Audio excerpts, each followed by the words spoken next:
waging war on the world. We don't deserve to host the World Cup or the Olympics.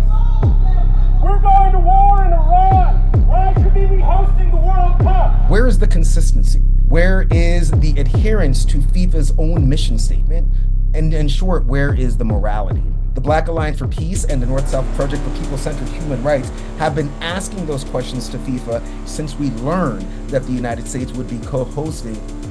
Under its own statutes and human rights policy, FIFA commits to respecting internationally recognized human rights in all host countries and events, consistent with the United Nations guiding principles on business and human rights. With everything that we have seen domestically and globally, and including a live-stream genocide in Palestine, the United States and the State of Israel do not adhere to those standards.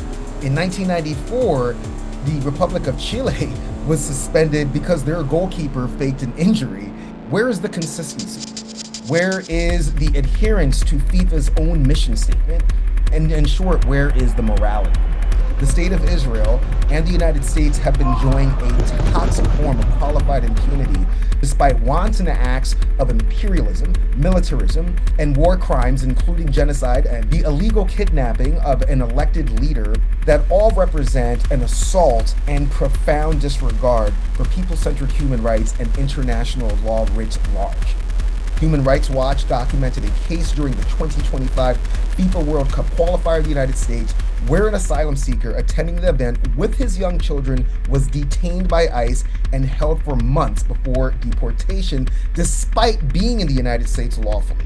Immigration enforcement at World Cup venues and host cities could tear families apart and expose people fleeing persecution to life-threatening danger. For these reasons and more, the Black Alliance for Peace and North-South Project for People-Centered Human Rights demands that FIFA not only move the games, but also excludes participation of the United States and the State of Israel, consistent with what they have done to other countries in the past. No one is above the law, and no one is above world opinion. While this country wages war in Iran, does a genocide in occupied Palestine, we're going to celebrate the World Cup. In Los Angeles, we're home to a revolving door of mega events that draw both capital and federal security, along with so-called anti-terror initiatives that are used as an excuse to privatize and militarize public space while criminalizing so-called undesirable groups who event organizers would prefer are not seen by the wealthy tourists that attend these events. Firms founded by IDF soldiers and Mossad agents like ISDS International have provided security for a long list of World Cups and Olympics for the past 30 years.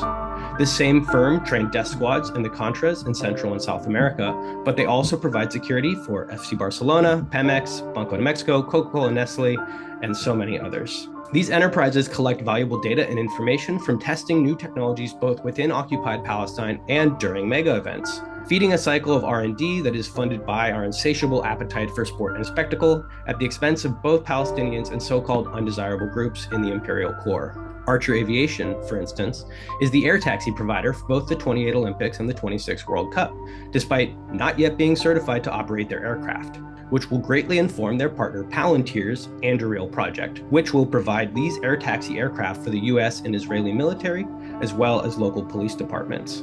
FIFA and the IOC have for too long been the arbiters of global sport, and we can't let them continue to use our communities to wash their dirty business.